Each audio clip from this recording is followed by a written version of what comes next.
సైదారావు అండి. ఏం చేస్తుంటారు యాండీగా ఉన్నాండి. బాబాయ్ మళ్ళీ జగన్ గెలిచే అవకాశం ఉందా? పొద్దున్న దండం పెట్టుకోవచ్చండి ఆయన పరిపాలన. పింఛన్ లేదు, ఏమి లేదు.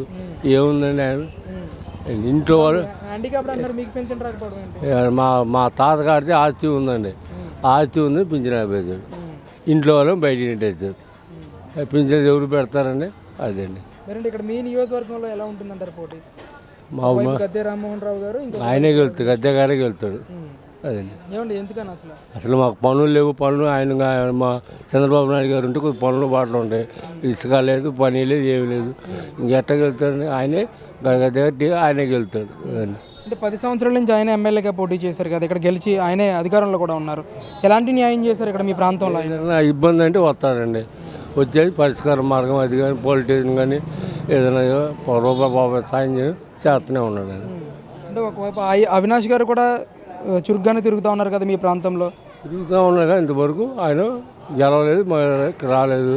గద్దె గారికి వచ్చాడు, చేస్తున్నాడు. అది బాబా ఇక్కడ రిటైనింగ్ వాళ్ళు కూడా టీడీపీ వాళ్ళు సగం కట్టి వదిలేశారు, మేమంతా పూర్తి చేసాం, 3 అంతులు మేమే కట్టామని చెప్పేసి మాట్లాడుతున్నారు. అసలు వాస్తవం ఏంటి ఇక్కడ?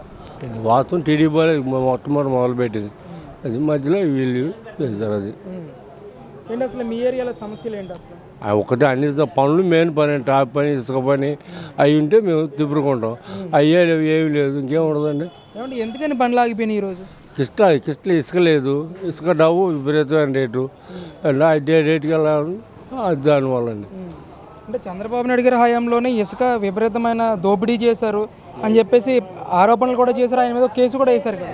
ఏటి వేసాక ఏమి లేదండి. అప్పుడు ఆయన పనులు ఉన్నాయి, రూపాయి చేసి ఉండేది, అన్న క్యాంటీన్ ఉండేది, 10 తినేది, ఏవి లేవు.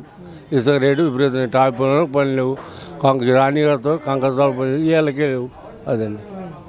మరి చంద్రబాబు నాయుడు గారు గెలిస్తే ఏం జరుగుతుంది రాష్ట్రానికి? మాకు బాగుపడుతూ మాకు ఆశ ఉందండి.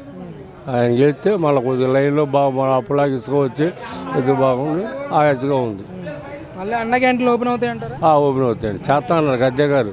ఎలా ఎమ్మడి దించుతా అన్నాడు. అది ఏం హామీ ఇచ్చారు అసలు గద్దె రామ్మోహన్ గారు? అన్న క్యాంటీన్ పెడతాడు, ఇసుక ఇది సంగతి ఏదైనా నువ్వు చూసుకుంటా అని అన్నాడు ఆయన. అది కబురు చేస్తే వస్తున్నాడు. అది 3వ హ్యాట్రిక్ గెలుస్తారంటారు? అయితే బంగాళాకి వెళ్తాడు, ఆయనే గెలుతాడు. ఎంత మెజార్టీ వచ్చే అవకాశం ఉందంటారు? మెజార్టీ ఇంత చెప్పలేను కదండి, ఆయనే గెలుతాడు. అది